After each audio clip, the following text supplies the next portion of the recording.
In today's video we're talking about this book, Dette by Inghill Johansen. Hi, my name is Øystein and I talk about books, and in this video I'm going to talk about the first book I read of the nominees for this year's Nordic Council Literature Prize. It's not yet translated to English, but Dette translates to This is G, and on the web pages for this prize that's also the title there. Inghill Johansen is not an author I'd heard of before I started looking into this award, so this was one of those books I was really looking forward to read. Just a disclaimer, I asked the publisher Oktober Forlag if they would send me a copy, and they kindly did, so this is a reading copy. The book is about a place called G, and the story is told through a woman that has lived in G. She grew up there, also her parents lived there and her grandparents. This book isn't very plot based, and the first half of the book is our main character telling us about the place G, but through the stories of her parents and grandparents. The things talked about in the first half of the book are briefly discussed and you have to fill in the blanks yourself. But then we move over to the present and our main character talks more about herself and her sister and whether or not she should sell the place in G. So that last part is sort of what the story is really about. Anyway, so what did I think of the book? Well, this isn't the kind of novel I usually read. I usually prefer the plot-driven novels where you can follow a narrative. This isn't that. That being said, I was kind of surprised because there is a small plot there and that one is quite easy to follow. Also, the other stories you're told are easily understandable, but at the same time you always feel that there is a lot of things you don't understand. But that didn't bother me as much. I'll try to explain this a bit more as we go along. The book in itself is short and the language is easy and understandable, but at the same time there were so many times where I had to pause and really think about the things that were written. And that is not something I usually do. And the thing that made me question myself and the book the most are all to do with G in particular. It's sentences like G penetrates everywhere. That's of course my translation, so if you want the original text, comment below. I kinda liked those sentences because it slowed me down and made me reflect on the contents of the book. Maybe I did that because I knew I was going to review this. Maybe I wouldn't have if I weren't supposed to review it, but that's at least what I did. And I don't think I could have read it faster, because then I would have missed out on a lot of clues or sentences that were supposed to tell me something. At least that's what I think in my head. Reading this book made me feel that G was more than a place, and the place itself sort of felt a bit overwhelming when I read about the people in the place. And for those who likes to analyze the text, I think this is the perfect novel for that. One of the things that I had heard about Johansen's writing from before was that she was good at making the ordinary extraordinary, or just making the ordinary seem more exciting, so I had that in the back of my head when I read this novel. I felt like that was true when I read this book, but I also felt like she was good at choosing the right moments in all of their lives, so all of these stories together made a lot of sense to me.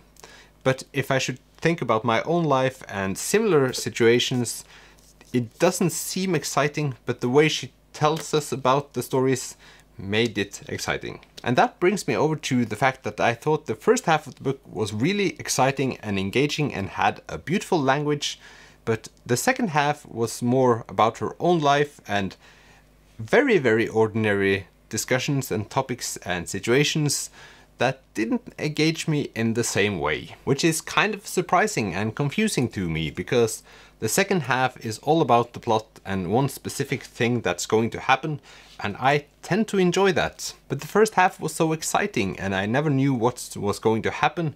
I enjoyed the way she told us about her parents and grandparents, about what relations they had to this place called G, at the same time as I tried to think about what is G actually. So the second half was kinda underwhelming to me in a sense, just because what I read was what I got. And I think this is one of the things that characterizes Johansen's writing, because when big things happened, big events in one's life, being death or birth or anything like that, it was written about in a short and concise way, and often a direct way that made it almost funny, or I thought it was funny because it was so unsentimental, which I really liked, and that is no surprise at all. I am not a fan of authors writing page up and down about one small thing happening in their life, whereas in this book one person might die and she writes "he died," which I found amusing at times. And when talking about funny, there were several moments in this book that I felt was kind of funny, often because it described people I know or just my prejudice against some people.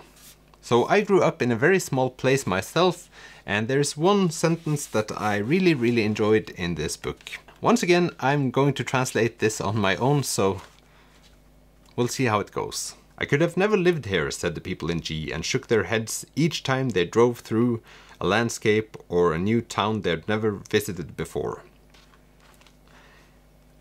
I feel like those people exist, and I actually laughed out loud when I read that part. I also feel like that is part of the unsentimental aspect of this novel. I recently read Alan Lu, and at some points it actually reminded me quite a lot of the book Naive Super I read. One of the sentences I read was, "My sister has a very professional relationship when it comes to measurements." And this, of course, was her talking about her sister's knitting. It's just a quirky way of talking about your sister. So what I considered to be humor was the thing that surprised me the most about this novel. I did not think that I would laugh when reading this book at all, but that was a very pleasant surprise. I feel like the part about knitting is descriptive of why I didn't enjoy the last part as much, because there's a lot of talk about knitting, and I've knitted myself, so it's not the lack of interest, it's just that I wasn't prepared to read about knitting as much as I did in the second half, whereas the first half is more about big emotions, big moods, and just made me think so much about how it would have been living in this place without me knowing so much about the place, which was very exciting. To sum this book up, I felt a lot of calmness when I read it, and I know that might be a confusing term to use, but it made me slow down, it made me read each word for what it is, and made me think. As I said, I stopped several times just to reflect on the things that were written. That never happens, and I think that's a very good quality of this book. I gave this book 3 out of 5 stars. As I told you in the introduction, this isn't really the kind of book that I usually read, but that being said, this isn't the book that I'm going to forget, because I reflected so much when I read it.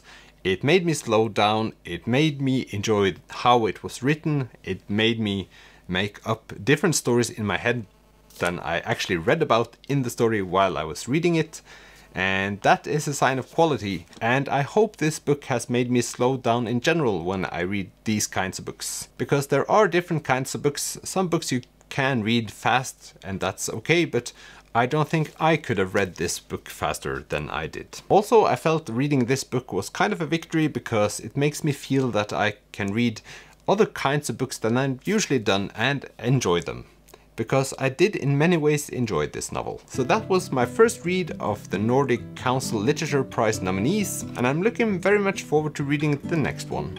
So thank you for watching this video. I hope to see you in the next one. Bye!